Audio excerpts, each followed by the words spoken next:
Pokemon Ultra Moon, one of the last good Pokemon games, and arguably the last good Pokemon gen in my opinion. Okay, wait. I love Sword and Shield, but Pokemon on the Switch was a bit of a fall off. I still think Pokemon on the Switch is very good. I have been enjoying Legends Arceus, and I am gonna grind the fuck out of ZA. I don't think I'm gonna touch Scarlet and Violet. We'll see. And then I did obviously enjoy Sword and Shield, but Pokemon on the 3DS was a generational run. I'm talking fucking prime Kobe, fucking Braun in 2016. Shit was legendary. And then on top of that, you can literally play all the gens, especially if you mod it. I didn't really play Pokemon Scarlet and Violet, but it didn't really interest me either, especially with the graphics. Pokemon graphics have such a crazy fall off. Okay, well,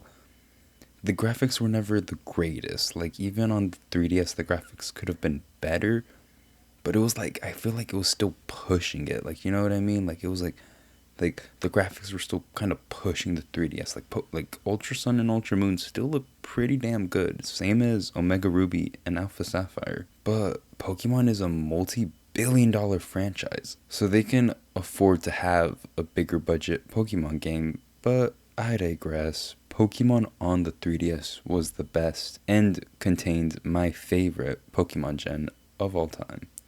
Generation 7, specifically Ultra Sun and Ultra Moon. Sun and Moon are good, and I am actually gonna replay Moon, so yeah. Sun and Moon are good, but Ultra Moon is just the better version. I will say this. My second favorite generation is, of course, Gen 4. I know, how original, but Gen 4 genuinely is one of the best. Except, we already know that I'm fighting for my boy. Gen 7, Ultra Moon just clears, and here's why. First of all, the vibe and design. Alola is arguably one of the best design generations. Like, the vibes, the fits, and the setting, it all works so well. Like, the clothes and the style of just like everyone helps to build this Hawaii vibe. Like, I especially love the dancing and the Z moves and the specific dances you have to do. Like, it's so, I don't know, I just love the vibes, especially the show. I remember binging the Sun and Moon show. I didn't watch up to when we saw the legendaries or Ultra Beasts, but I wanted to. That shit looked so good. And the design of the islands and towns is also a standout part of the game. The routes are actually pretty well designed. Of course, there are some I don't fuck with, but hey, not everything is perfect. The routes still flow really well and are nice to run through and explore. The towns and islands really are beautiful. I love the Alola theme. The region is called Alola, but it's like I just mean like the theme, like I mean, I know like it's like Aloha, but like Alola, like I fuck with it. Especially with the towns being a mix of small towns and then villages with like big modern buildings and like I guess just like taller buildings. I won't say skyscrapers because it's Pokemon. And also based on Hawaii, so the design of the towns and the routes is also great. You really feel like you're on an island. You really are in Hawaii. Fuck, I don't know, I'm terrible at explaining things, but I guess I just like the way the towns and routes look. Also, Mantine surfing is so fucking fun. Such a cool and fun minigame. Plus, that being the way to travel from one island to another is just chef's kiss. Super original and fun. I fucking love it. Shit 8. And of course, you can just fly to get around, but that isn't till later on. So, with that being said, another standout part of Ultra Moon is the ride Pokemon. This is what makes the 3DS gens the absolute best. Specifically Gen 7, but also Gen 6, since I think it did like introduce this concept before.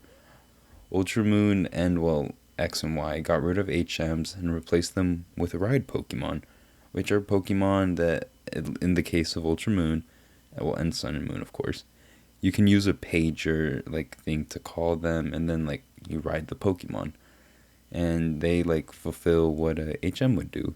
This has to be one of the best additions because I swear to fucking God, I hated HMs.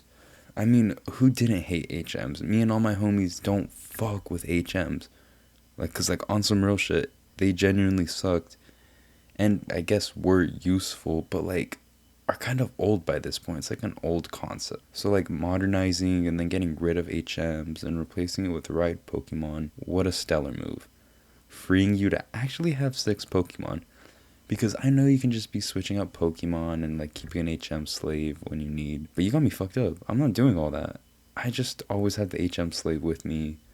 Which was funny because you have like level 40, 50 Pokemon with a level 5, 10 Zigzagoon. I also hated when a gen made you have like 2 HM slaves or give a main Pokemon an HM.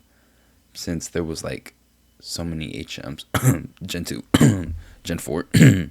So, getting rid of HM slaves, good job, Ultramoon. I love you, pubs. Now, the story of Pokemon Ultramoon is honestly good. The lore is so good. I love the Ultra Beast and then like Necrozma. That whole story is so good. Like my lore is like it's like up to date, but like your boy forgot. Like the story of the main character and then like going through the island trials, which did replace the gyms, is honestly cool. I enjoyed it. Not my favorite thing, but I do enjoy the change of pace. And then you go through the island challenges and then defeat Team Skull occasionally, which is like kind of the evil team, but like not the main team. They're like on some Team Rocket, like Jesse and James type shit. Like they're the gag characters. Like they're just like they're not like the serious team because they're just like a group of thugs who weren't able to complete the island trial. So then they were just like, you know what, we're gonna like just go cause bullshit, steal Pokemon, just be degenerates. And yeah, it's kind of hilarious. But the real evil team is actually the Aether Foundation, which they were experimenting on the wormholes, trying to open them up and then get like Ultra Beast, but not just like open up the wormhole. They were like experimenting on Ultra Beast and specifically like Nebby, like which would be like Cosmog, who evolves into Cosmoium, which then becomes Solgaleo and Lunala, which the fucking dogs. So you have them trying to open up the wormholes, and then the main character's friend Lily runs away with this like cute kind of like cosmic Pokemon, which ends up being Cosmog, as I was saying, who is a legendary. And then the legendary Pokemon Necrozma comes to Alola to steal the light, which like happened a long time ago. Like Necrozma was like, I guess, running rampant and stole the light, and then like tried to come to Alola to steal the light, and then like the legendary Pokemon from back then had to stop him. And there is like still one, but there's like now another, because like there was like, I think they were both there, and I don't know what happened to one of them, but they like stopped him. And the thing about the legendary Pokemon is they're, I guess, technically an Ultra Beast too. Like they can kind of like create wormholes and travel through shit. So yeah, I butchered the fuck out of that story, and it is better than I described. But yeah, like, so Necrozma comes out and bangs out with the Sun and Moon Pokemon, beating the other one, and you end up with the legendary on your box art. Like, the legendary is also the evolved form of the Pokemon your friend had, as I said. So you end up following Necrozma to its original world, which is all dark, and then there you fight Necrozma, mixed with the other box art legendary on some Kyurem shit. So then you fight Ultra Necrozma, which is like the Z form of Necrozma, and he is a dog. Like, when I say he's a dog, Ultra Necrozma is the hardest fight in all of Pokemon.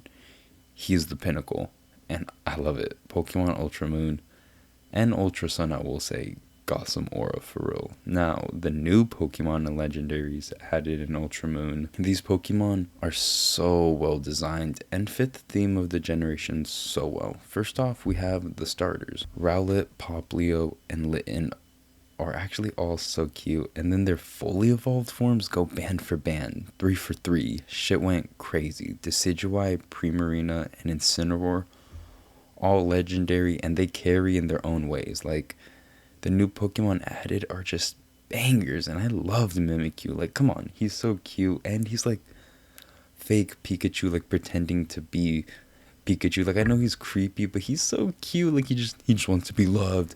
I could fix him. Also, Lycanroc, specifically the Dusk form, Lycanroc is just so clean. Like, fuck, having a Dusk form Lycanroc was aura.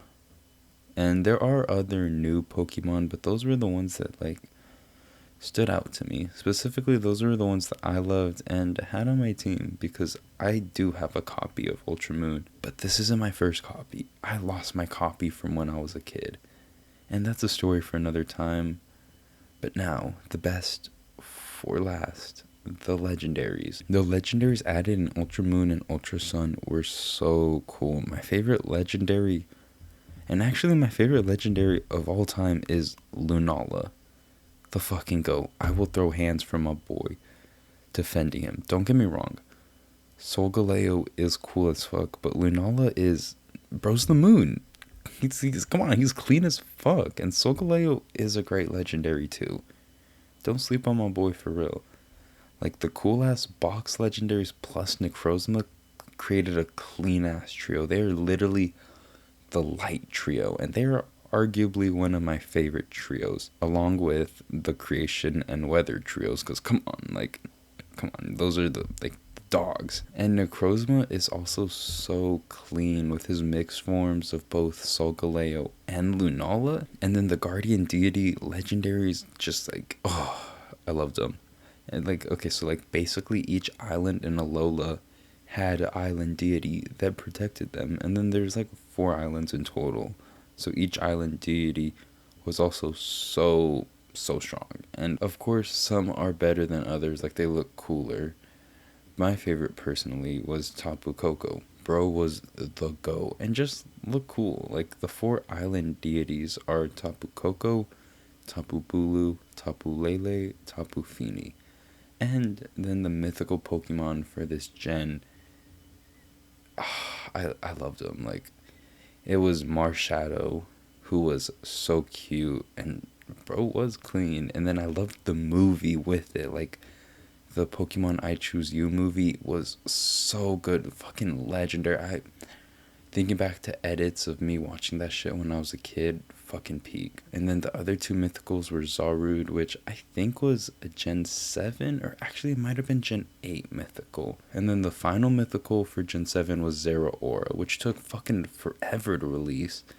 Like, deadass took fucking 10 years. But I did also love, and the fact that it was a Thunder mythical and like cat-like was so cool. I fucked with the design heavy. Now, for the final reason that Pokemon Ultra Moon just had me in a chokehold was shiny hunting. Pokemon Ultra Moon was the first Pokemon to get me to actually complete my Pokédex, but it was all to shiny hunt because I wanted that fucking shiny charm.